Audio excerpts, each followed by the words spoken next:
Bom dia, meus amigos. Essa é a aula de mecânica dos solos, aula de número 6. Hoje é uma aula muito extensa, mas é uma aula muito produtiva. Eu gostaria que vocês prestassem bastante atenção, que no final da aula tem um exercício explicativo. Eu vou dar fora da aula esse exercício explicativo, tá? Um pouquinho complicado, que envolve principalmente transformações, né? Porque hoje em dia, na mecânica dos solos, é MPa, megapascal, né? E, e os dados, por exemplo, quando você rompe um CBR, ele é em quilograma-força. Então você tem que transformar para megapascal. Então hoje nós vamos falar sobre compactação dos solos. Ele é muito importante, tanto na área da construção civil como na área de estradas de pavimentação, né? Então, o solo ele é importante nessa parte que se diz compactação. O que é compactação? Né? Compactação é nada mais nada menos que um processo manual ou mecânico, né? Que visa reduzir o volume de vazios do solo, seja qualquer tipo de solo, areia, silt ou argila, para que melhore as suas características de resistência, deformabilidade e permeabilidade.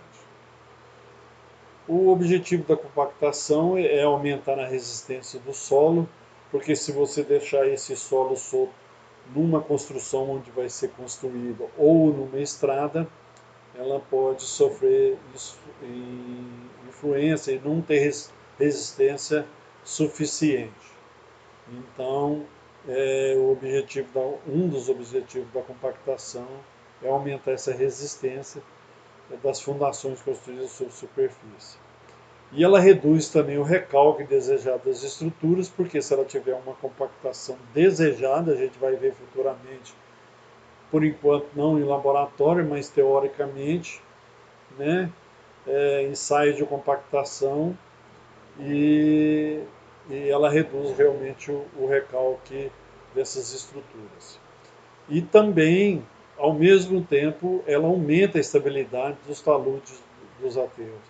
Na construção, por exemplo, de estradas, os taludes, né, de aterro, à medida que você vai compactando as camadas da estrutura de aterros de uma estrada, você vai aumentando a resistência. Os fundamentos da compactação eles são relativamente novos e foram desenvolvidos por Ralph Proctor. A gente vai falar muito sobre Proctor, né? Que na década de 20 postulou ser a compactação uma função de 4 variáveis. Né? Então, para você determinar um Proctor de um solo, você precisa do seu peso específico seco, a umidade desse solo, a energia de compactação desse solo e quais os tipos de solos, né, se ele é grosso, fino, etc., é baseado nos ensaios de Proctor. Né? Quando você tem um teor de umidade igual a zero, aqui é representado pela letra W de water, que é água em inglês, o peso específico natural, sigma, ele é igual ao específico seco, sigma D. Aí, quando o teor de umidade é aumentado gradativamente, né, quando W é igual a W1, tem-se que o sigma é igual ao sigma 1. Assim, um determinado teor de umidade, qualquer aumento que você postula nessa umidade, o seu peso específico ele reduz. Isso ocorre porque a água ocupa os espaços que eram ocupados pelas partículas sólidas. Né? Por exemplo, na argila tem muito mais espaço que um solo arenoso, por exemplo. E o teor de umidade no qual o peso específico seco máximo é obtido é o teor de umidade ótimo. Então, cada solo para ser bem compactado, ele tem que ter a sua densidade e o seu teor de umidade ótimo. Aí nós temos uma um gráfico, né, uma porcentagem, está um pouquinho embaçado, né, mas dá para ver perfeitamente aí, né, o teor de umidade com, com os sólidos, né. A água aqui, ó, os traços maiores e os pontilhados azuis são os sólidos e os sólidos. Qual que é a diferença, por exemplo, entre compactação e adensamento, né?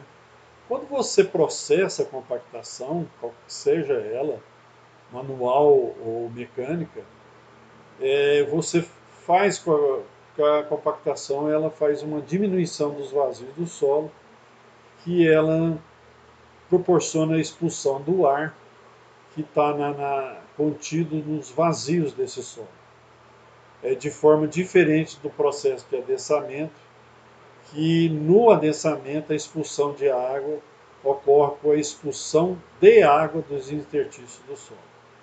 Então, quando você fala em compactação, é a expulsão do ar. E quando você fala em processo de adensamento, é com a expulsão de água. Então, quando você aplica uma determinada carga no solo, são geralmente de natureza dinâmica, e o efeito é conseguido é imediato, enquanto que o processo de adensamento é diferido no tempo. Pode levar muitos anos para o corpo completo, dependendo do tipo de solo, e as cargas são normalmente estáticas, que quer dizer, são paradas, né? Então, o ensaio de compactação, em 1933, o engenheiro norte-americano Ralph Proctor, ele postulou os procedimentos básicos para execução do ensaio de compactação, que é utilizado até hoje, né? Vocês podem perceber aí do lado direito que nós temos um cilindro, que esse cilindro tem um extensômetro, um diâmetro de 114,3 milímetros, né? Um diâmetro de 101,6, né? Com altura de 116,43 milímetros. E à medida que você vai processando, a energia de compactação ela é utilizada na realização desses ensaios, e hoje é conhecido como energia de compactação Proctor normal, né? Então aí você está vendo a figura embaixo aí. Nos nossos laboratórios nós temos tanto o cilindro como totalmente o soquete, né? E dá para a gente fazer o ensaio de Proctor normal, né? Você pega uma determinada amostra de solo, que é deformada, para o ensaio. O primeiro passo é você coloca em bandejas de modo que a mesma adquira umidade higroscópica, quer dizer, você vai secar ela ao ar. Então, você pega esse solo, ele é destorroado, passado na peneira número 4, e após isso aí você vai adicionando água na amostra para a obtenção do primeiro ponto da curva de compactação do solo. Quando a gente voltar da presencial, a gente vai poder fazer esse tipo de ensaio, né? Então, para que haja uma perfeita homogeneização da umidade em toda a massa do solo, é recomendar que a mesma fique em repouso por um período de aproximadamente 24 horas. Então, depois que você prepara a amostra de solo, a mesma é colocada em um recipiente cilíndrico com volume igual a 1000 ml, quer dizer, 1 litro, né?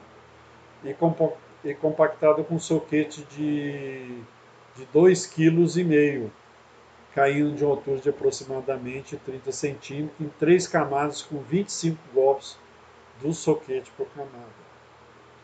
Esse processo é repetido para amostras de solos com diferentes valores de umidade, utilizando em média 5 pontos para obtenção da curva de compactação. Depois, mais para frente aí no YouTube, eu coloquei vocês vão perceber, vão assistir esse vídeo e vão ver como se processa todo esse ensaio. De cada corpo de prova assim obtida, a gente vai determinar o peso específico do solo seco e o teor da umidade de compactação. Então, quando você efetua os cálculos dos pesos específicos secos e das umidades, a gente vai plotar esses valores em um par de eixos cartesiano, tendo nas ordenadas os pesos específicos do solo seco e nas abscissas os teores de umidade.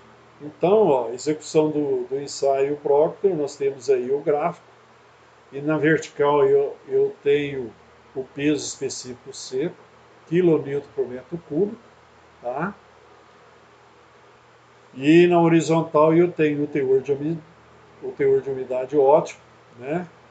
E essa figura aí me dá o resultado dos ensaios de compactação de Proctor normal de uma argila, por exemplo, siltosa, né? Acima de 10%, provavelmente é silt e argila, né? Então o encontro máximo aqui, gente, ó, o encontro máximo aqui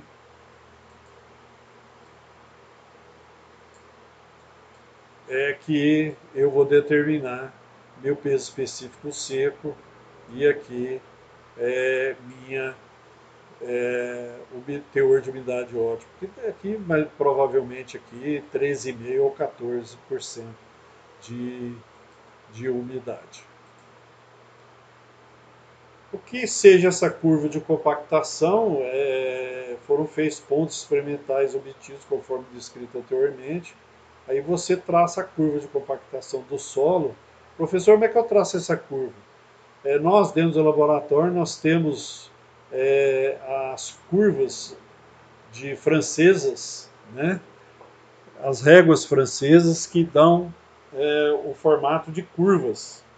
E dependendo do jeito que a curva dá, você, é, pegando ponto por ponto, você consegue ver basicamente a curva, né? Você tem a curva francesa nesse formato mais ou menos, aqui provavelmente aqui vai ter outros pontos, tá?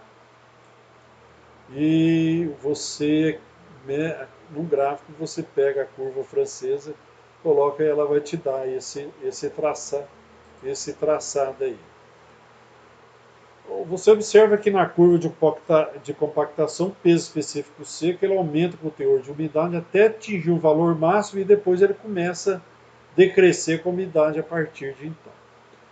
Então, quando ele dá esse pico aí, o teor de umidade para qual se obtém um maior valor do peso específico seco é denominado teor de umidade ótimo ou simplesmente de umidade ótima. O ramo da curva de compactação anterior ao valor da umidade ótima é denominado de ramo seco e o trecho posterior de ramo úmido da curva de compactação a gente vai ver um pouquinho para frente.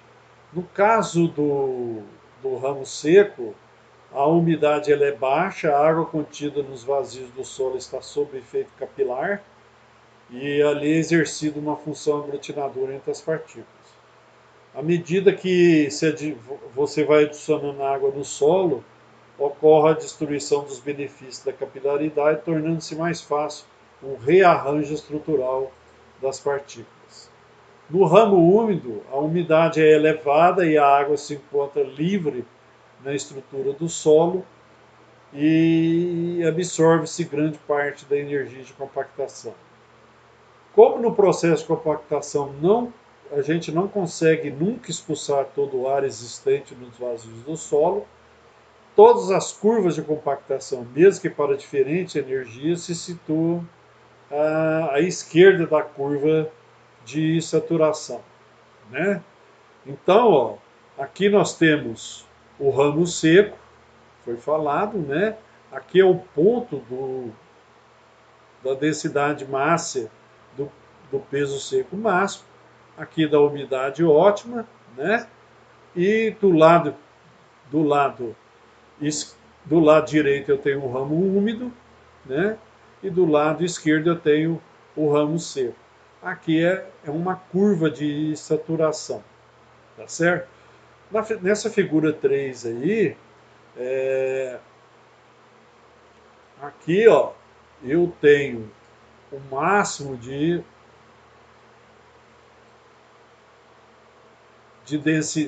densidade mais quilonewton por metro cúbico, provavelmente 16. E aqui eu tenho uma. Ficou meio tortinho, gente, mas eu tenho 23% de umidade. Provavelmente é uma, é uma, é uma argila, né? É um solo argiloso aí, pela experiência que eu tenho. O peso específico seco máximo teórico, ele é obtido quando não há presença de ar nos espaços vazios. Quer dizer, o S é igual a 100% pela equação, nós temos essa equaçãozinha aqui, né? Tá? E, e daí são derivadas essas várias, várias. Então, gente, o que é energia de compactação? Embora que você proceda o ensaio de compactação ele poderá ser realizado utilizando diversas energias. Por que isso? Porque a energia de compactação empregada em um ensaio de laboratório, ela pode ser facilmente calculada mediante o uso apresentado a seguir. Eu tenho esse P aqui, que é o peso do soquete, H, que é a altura de queda do soquete, que geralmente é 0,30 ou 30 centímetros. O N é número de golpes por camada, né? Geralmente, se for prócto normal, é 3, né? O volume do solo e o V, o volume de solo do solo compactado, né? Que você tira em relação ao cilindro. Você calcula o volume do cilindro e divide pelo. Então, qual é a influência da energia na curva de compactação do solo? Então, à medida que se aumenta a energia de compactação, você reduz o teor de umidade ótimo, porque ele vai expulsando o ar, e uma elevação do valor do peso específico seco máximo, né? Nós temos um exemplo aí, o E1, E2, E3, E4, né? E o E1 é menor que o E2, o E2 é menor que o E3, e assim sucessivamente. O E3 é menor do que o E4.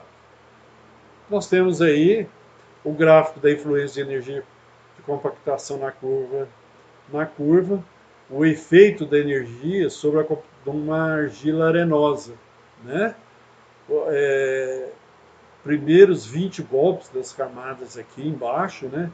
Depois 25, depois 30, 55 por diante, tá?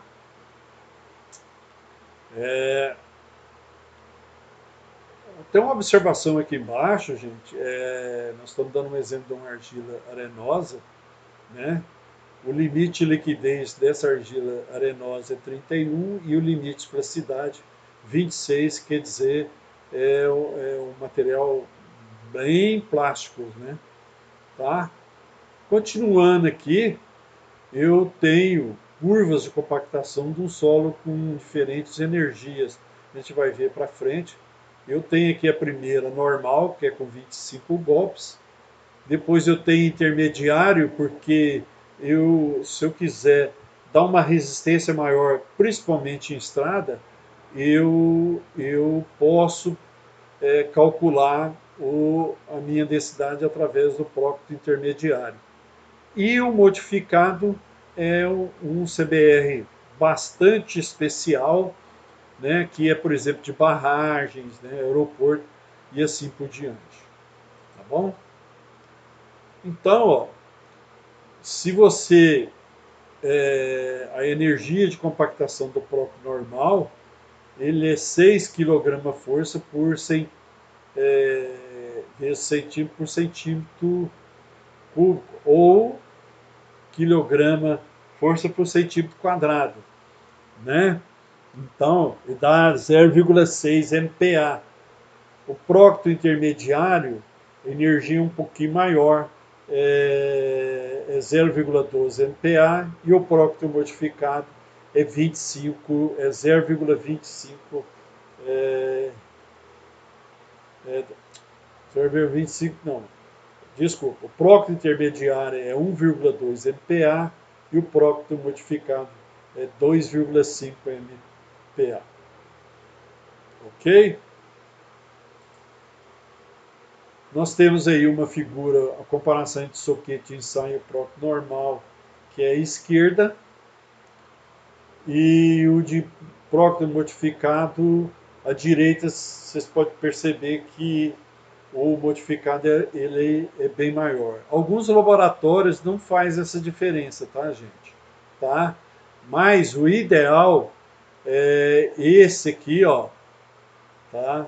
Você pode utilizar próprio normal e intermediário. Isso aqui é uma tabelinha, eu gostaria que vocês olhassem com todo carinho, né? O ensaio de próprio normal e o ensaio, as diferenças do prócto modificado, tá? O volume do molde e peso do soquete. Vocês podem reparar aí que existe uma diferença aqui, ó, de peso de soquete, enquanto que um é de 24,4, o outro é praticamente quase o dobro, né?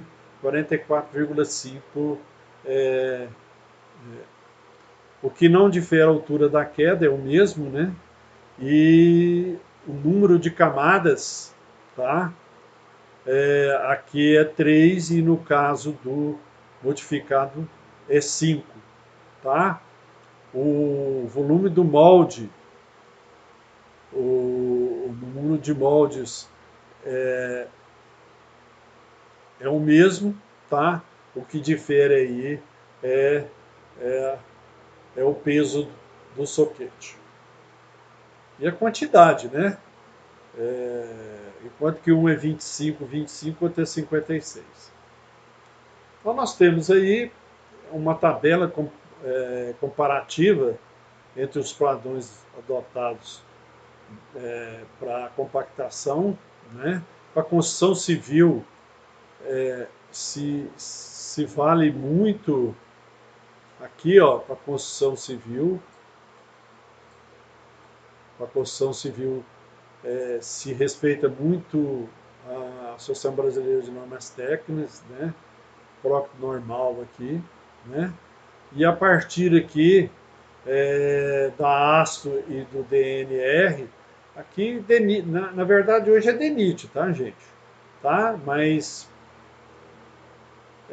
DNR ou DENIT é a mesma coisa, é, é o Proctor modificado, tá bom?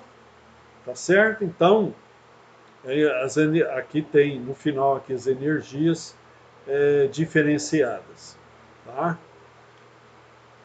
A figura abaixo aí, ela apresenta a influência da compactação na estrutura dos solos, né? Então,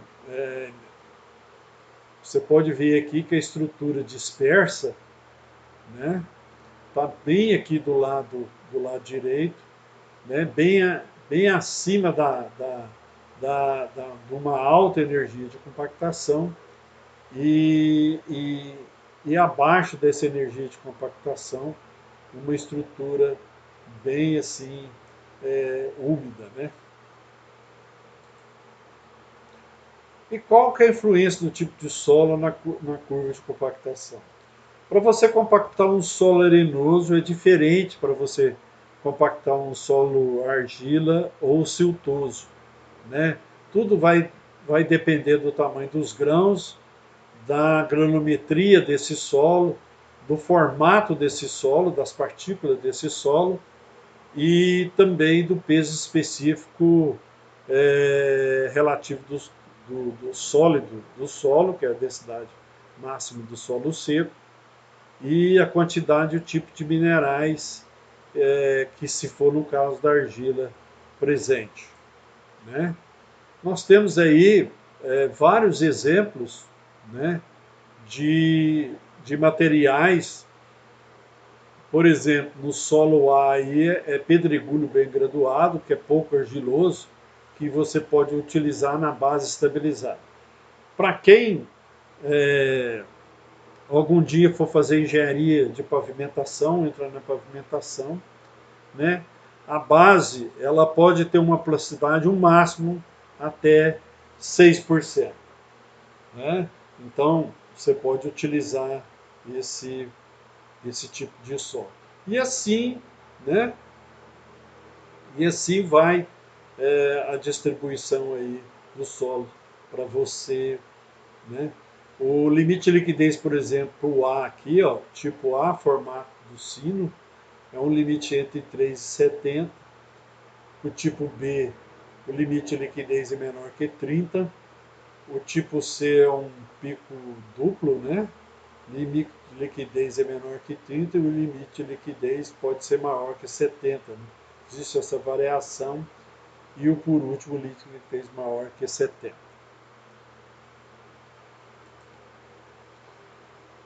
E como você faz para escolher o valor da umidade para compactar no campo, né? A compactação ela deve proporcionar ao solo a energia desejada para aquele local, a maior resistência estável possível. Então perguntamos, por que os solos não são compactados em campo em valores de umidade inferiores ao valor ótimo? Né? Tá, então não basta que o solo adquira boas propriedades de resistência à formação, eles devem ter permanecido durante todo o tempo da vida útil da obra. Né?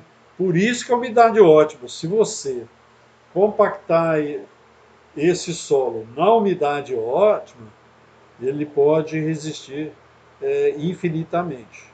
Ele, se não tiver acidentes extras, vamos dizer assim, essa compactação ela é duradoura. Né? Caso o solo fosse compactado no teor de umidade W1, quer dizer, acima, ele ia apresentar uma resistência bastante superior àquela obtida quando da compactação no teor de umidade ótimo. Porém, esse solo pode vir a se saturar em campo. E, por exemplo, um período de fortes chuvas, né, vindo a alcançar um valor de umidade 2, por exemplo, a qual o valor de resistência apresentado pelo solo é praticamente nulo. No caso do solo ser compactado na umidade ótima, o valor de sua resistência ficaria somente de Rzão aqui, ó, que vocês podem perceber, Rzão, né? Para Rzinho, tá? Estando mesmo ainda apresentar características de resistência duradoura ou razoáveis, tá? Então, quais os princípios que estabelecem a compactação dos solos?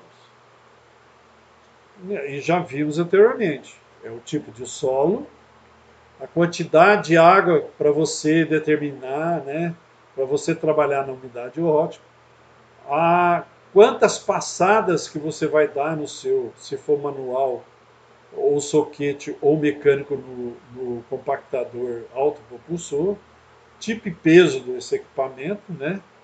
A espessura da camada de compactação, dependendo qual, se for em estrado máximo é 20, e valas de compactação é 10, e o número de quantos números de passadas para você chegar na 100% de compactação com a umidade ótima. Então, isso aí são fatores que afetam a compactação em campo. É, números de passadas aqui embaixo horizontalmente é o número de passadas do rolo compactador e na vertical é o peso específico C. Né? No caso aí, isso é para curva, você vê que o teor de umidade para essa argila siltosa ela é bem alta, né? Tá certo? Nós vimos anteriormente que a umidade era 16, né, por 23. Mais ou menos, estava por aqui assim, ó.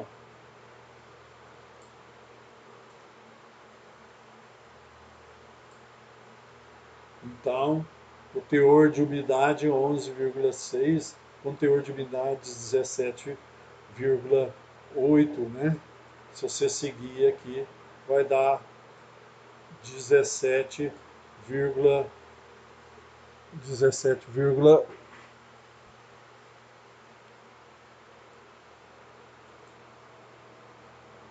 então nós temos aí exemplos de fatores que afetam a compactação no campo. Já foi falado, vocês podem observar aí, nós temos três tipos de gráfico, né?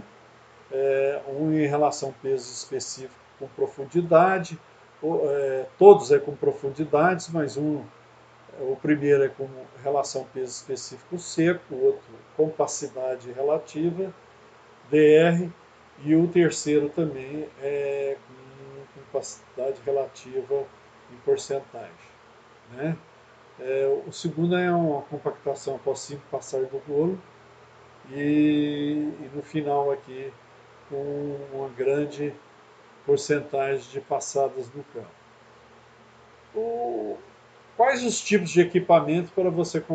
Os 4 tipos mais comuns são o rolo compactador liso, ou tambor liso, o rolo compactador de pneus de borracha, rolo compactador pé de carneiro, o rolo compactador vibratório.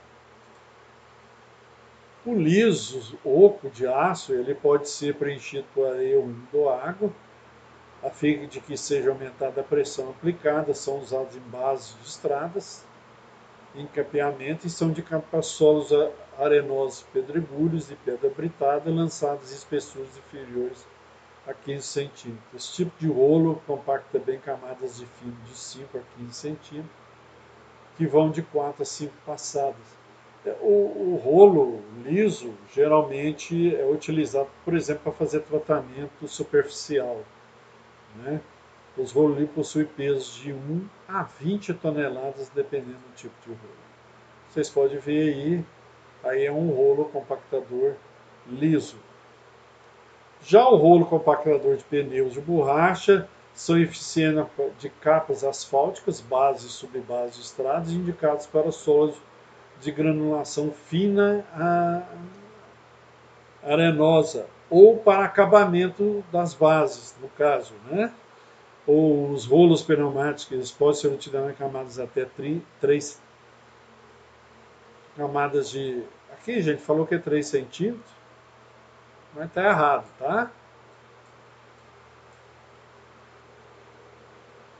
E possui área de contato variável, função de pressão dos pneus e do peso de equipamento, tá? Por exemplo, em asfalto, até 10 centímetros você pode utilizar um rolo de pneu de borracha, tá? Os rolos com carga elevada obtêm bons resultados, mas se deve ter muito cuidado no sentido de evitar a ruptura do solo. Então nós temos aí 2 tipos de rolo compactador de pneus de borracha, né? Da esquerda tem 9 pneus e da esquerda nós temos 7 pneus. O rolo pé de carneiro é um tambor metálico com protuberâncias, que a gente chama de patas, solidarizado em forma de tronco cônico, com altura de aproximadamente 20 centímetros. E eles podem ser rebocados, tanto pode ser propulsivos ou arrastados por trator. E ele é indicado na compactação de outros tipos de solo argilosos e promove um grande entrosamento das camadas compactadas. A camada possui geralmente 15 centímetros, até 20 centímetros, dependendo do tipo de camadas muito profundas, até 30 centímetros você pode utilizar esse tipo de rolo. O número de passadas varia entre 4 a 6 para os solos finos e de 6 a 8 para os solos grossos. Então nós temos o rolo compactador pé de carneiro aí, um exemplo, para terraplenagem, tá? E temos o rolo compactador vibratório, ele influi de maneira extraordinária no processo de compactação dos solos. São utilizados em solos granulares, areias, onde os rolos pneumáticos pé de carneiro não atuam com eficiência. A espessura máxima da camada, Aqui, gente, fala 15 centímetros, mas na verdade pode ser até 20, tá? Até 20 centímetros esse rolo consegue compactar. Então nós temos aí dois tipos de rolo, vibratórios, um liso e o outro de pé de carneiro. Aí nós temos dois tipos de que a gente chama de soquete ou sapo, né? São compactadores de impacto utilizados em locais de difícil acesso aos solos compressores. No caso, por exemplo, de vala de drenagem, a gente pode utilizar esses dois tipos de rolo, né? E possui peso mínimo de 15 kg a força, podendo ser manuais ou mecânicos. A camada deve ser compactada no mínimo de 10 a 15 para casos dos solos finos, em torno de 15 para o caso dos solos grossos, né? Para que se possa efetuar um bom controle de compactação em campo, para esses tipos, é o tipo de solo, espessura, entrosamento, né? E tipo de equipamento, umidade e o grau de compactação que já foi falado antes, né? Então a espessura não deve exceder a 30 centímetros, se for o caso de terraplenagem, e a espessura da camada compactada não deve ser menor do que 20 centímetros. Isso depende muito, né? Deve-se realizar a manutenção da umidade do solo o mais próximo possível da umidade ótima. Isso aí existe mais ou menos 2 para cima e para baixo, né? Se a umidade ótima, exemplo, for 18%, se ela tiver 20% no campo, você pode liberar. Terceiro, deve-se garantir a homogeneização do solo a ser lançado, porque esse solo ele é trabalhado. E quanto à umidade também do material, né? Aqui nós temos uma figura de... Por que é empréstimo? Né? Geralmente esse empréstimo é utilizado para ser... O empréstimo pode ser para terraplenagem, solo argiloso, por exemplo, para complementar os aterros, e na pavimentação, aí a gente já se denomina jazida. No caso de empréstimo, pode ser na faixa de domínio ou uma área escolhida pelo projeto para se colocar na área de estradas, para se construir os aterros, né? Nós estamos vendo as figuras aí, transporte e escoamento do solo, com moto-niveladora, né? Do lado, para quem vê de frente do lado direito, duas moto-niveladoras trabalhando, e do lado esquerdo já camada de compactação, né? Aí nós estamos vendo um acerto de umidade e homogeneização do solo, né? Você vem com um caminhão-pipa, vocês podem observar aqui, ó, que tem uma certa umidade, e aí você entra com a grade misturando esse solo com uma certa quantidade de água. Quem já tem experiência, gente, lá no laboratório, geralmente o técnico fala, ó, você tem que despejar tantas quantidades de água com um caminhão-pipa para tantos metros cúbicos de material existente que tem no local. Então, o pessoal já tem uma vivência muito grande. Aí nós temos aí uma compactação já final de um subleito, subbase ou base, né? Com um rolo compactador vibratório. Então é uma de pavimentação, camadas finais de pavimentação, né? Então, como nós já vimos falar, a umidade ótima, ela pode estar em torno mais ou menos de... vamos cortar isso aqui, ó, tá? Ela respeita a umidade ótima mais ou menos 2%, já foi falado, e o grau de compactação no mínimo 95%, no caso de aterro no caso de aterro abaixo do 1 metro de compactação. Os últimos metros de compactação de aterro tem que ser 100%, tá bom? Então nós temos aí uma tabela, quais são os requisitos para você ter 95% a 100%. Dá uma boa olhada, uma boa estudada aí. De repente, em prova ou em tarefa, eu posso perguntar para vocês sobre essa tabela. A tabela 2 é uma continuidade, tá bom? Dá uma lida aí que tem todo tipo de equipamento, a sua aplicação, quantas passagens, né, e as variações possíveis, tá bom?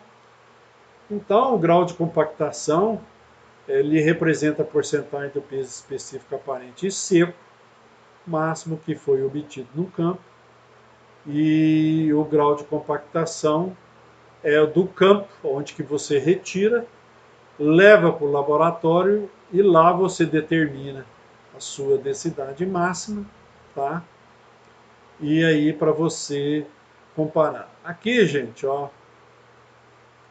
camada de subleito aqui, ó, tá? Continua 100.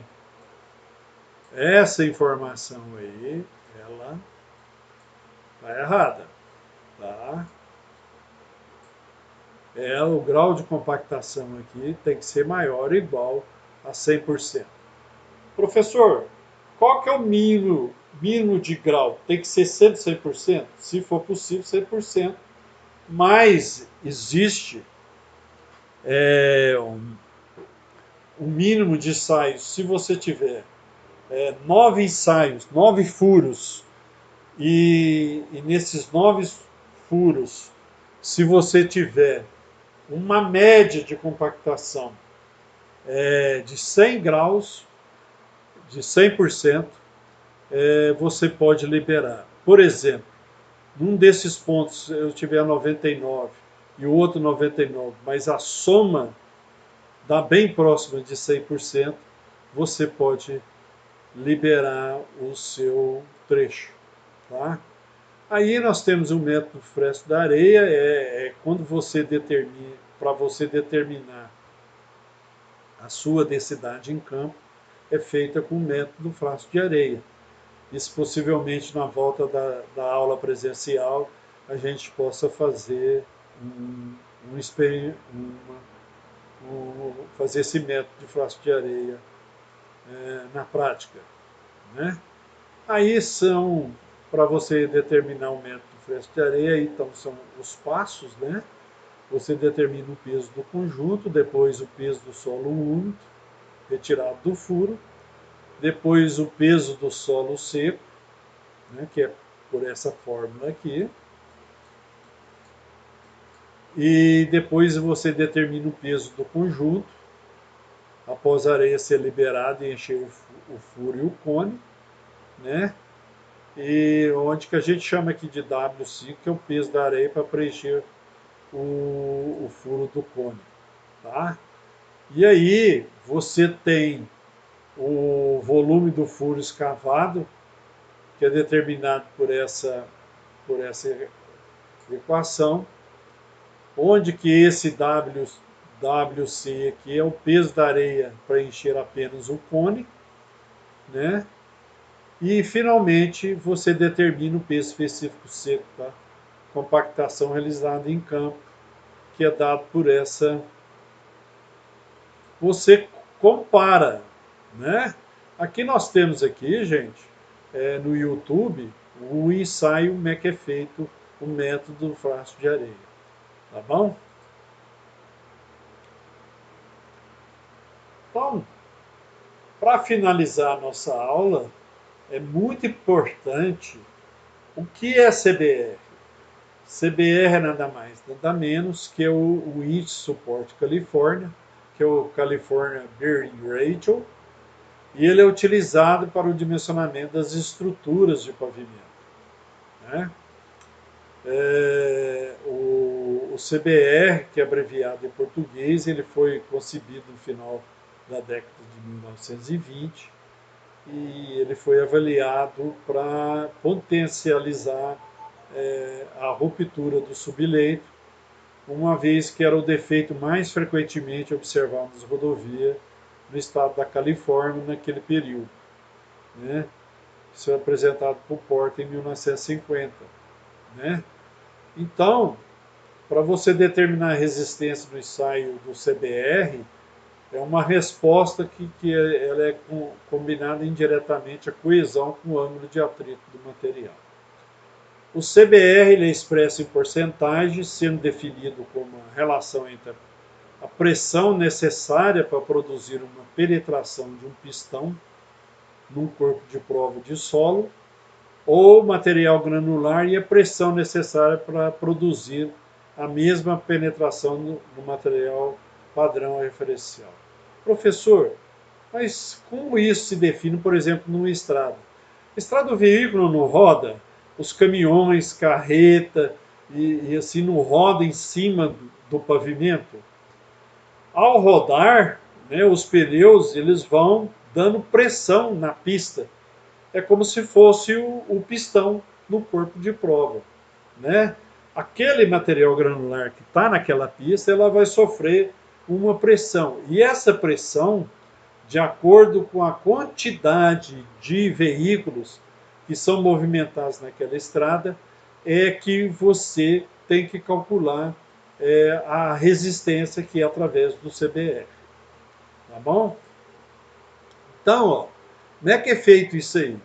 Você molda o corpo de prova, o material, todo esse material que passa na peneira 3/4, né, compactado na massa específica, umidade ótima do projeto. Você tem que fazer no molde cilíndrico de 150 milímetros de diâmetro. Vocês podem observar aí do lado direito, 125 milímetros de altura, ou 12 centímetros de altura, provido de um anel complementar de extensão com 50 milímetros de altura, né?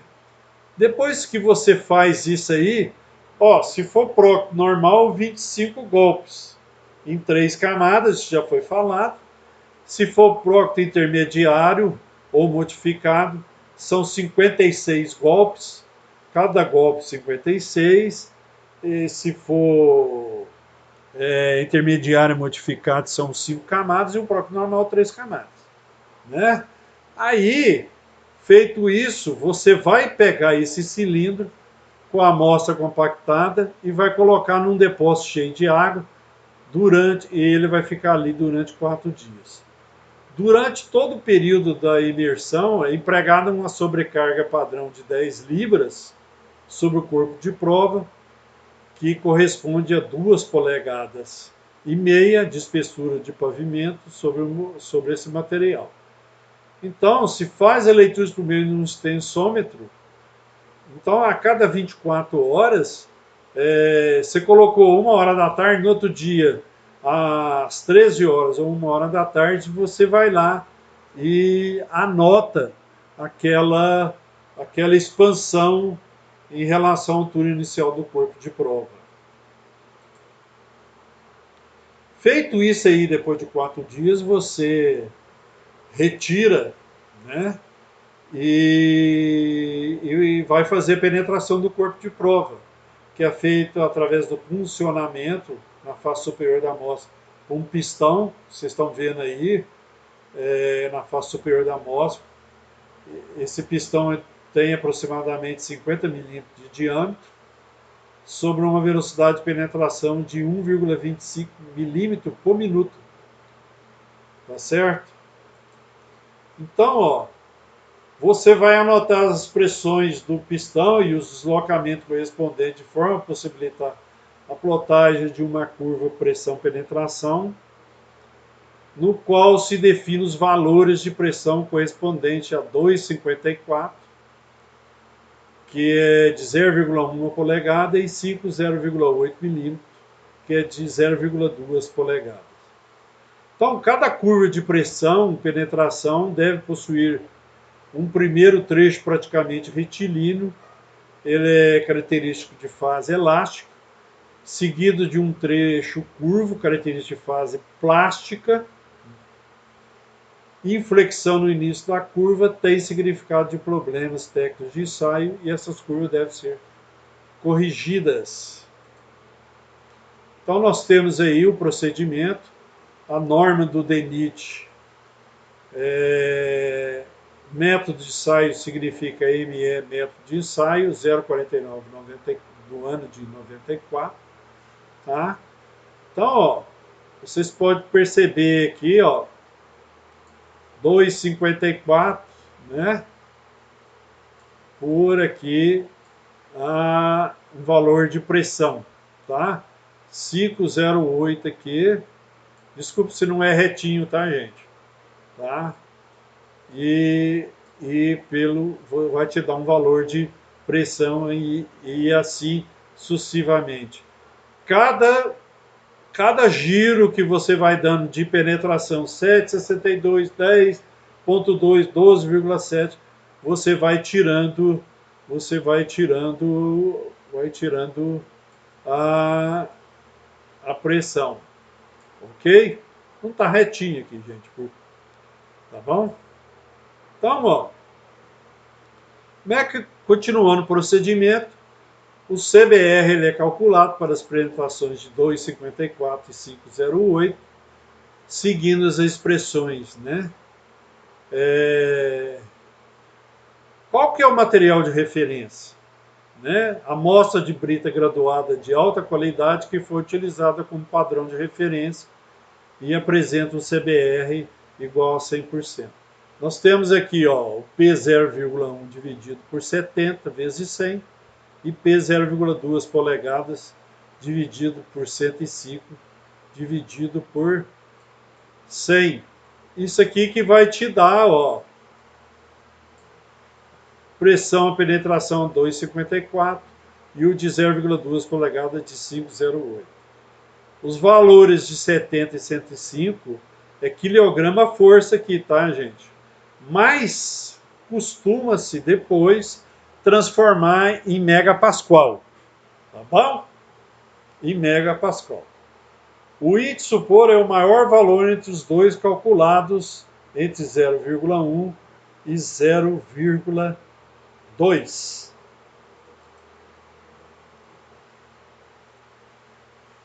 E aqui tem um procedimento aqui, ó, você vai acionando a manivela da prensa numa velocidade de 1,27 de penetração por minuto e, e você anota a força de penetração a cada 30 segundos. Cada 30 segundos você vai anotando. Geralmente você tem que fazer com duas pessoas aí, porque uma vai girando, né, e a outra com o cronômetro vai fazendo a leitura do anel.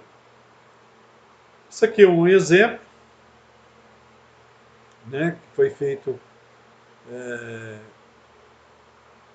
ensaio de penetração. Então a área do pistão aí 19,353 e cada leitura aqui, principalmente essas aqui, ó, tá?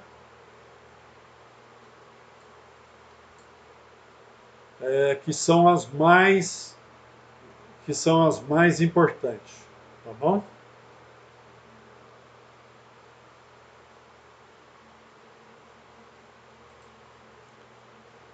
Volta aí, repetiu aí o procedimento, né? Aí sempre há uma correção, para isso passa uma tangente pelo ponto de flexão da curva, o ponto onde a curva côncava passa a ser convexa. Aí a distância entre o eixo de ordenada com o ponto onde a tangente encontra a abscissa, ela é denominada de correção e indicada pela letra C, né? Então, quando você passa aqui, ó, pela tangente aqui da curva você tem a correção.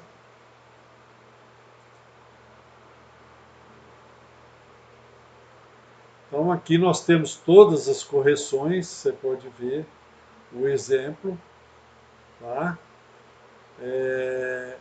para 5,8 aqui, você tem esse C, né?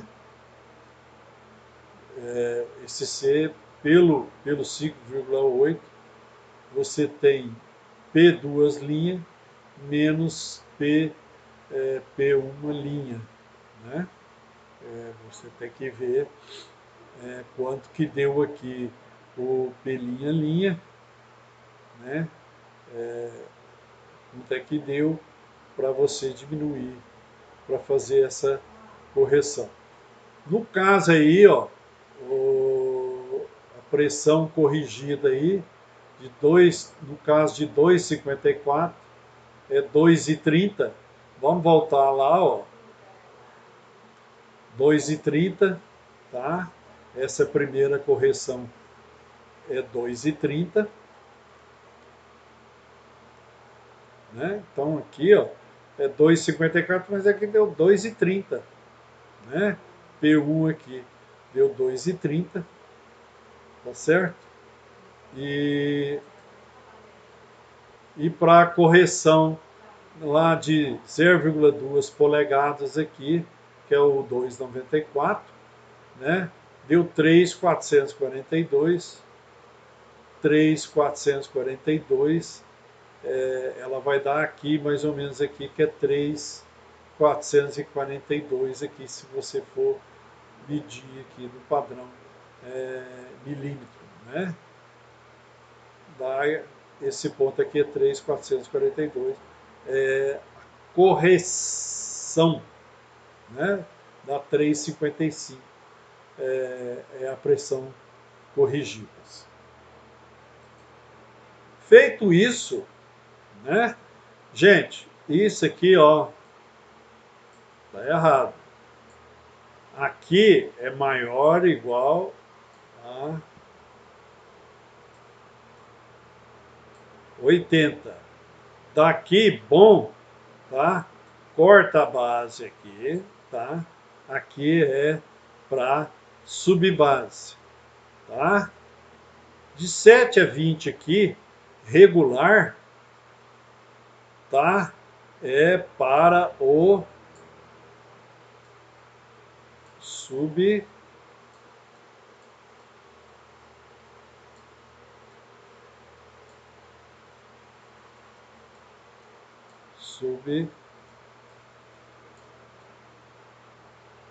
subleito, tá? Aqui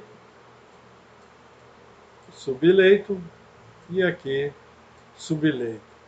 Esse grade aqui, eu não sei onde que eles inventaram, tá? Tá certo?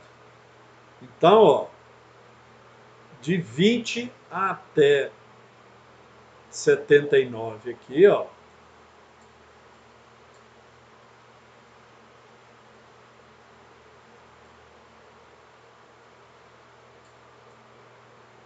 De 20 a 60, tá? De 20 a 60, você pode utilizar a base. Tá? Professor, eu posso utilizar 60 para base em casos excepcionais, tá bom? Em casos excepcionais, você pode usar. Como é que eu calculei 33,3 aqui? Né? Como é que eu calculei 33,3 aqui? Tá? Bem, você divide, né, a pressão padrão sobre.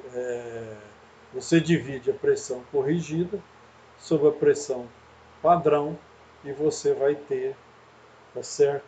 O seu CBR, né? Tá bom?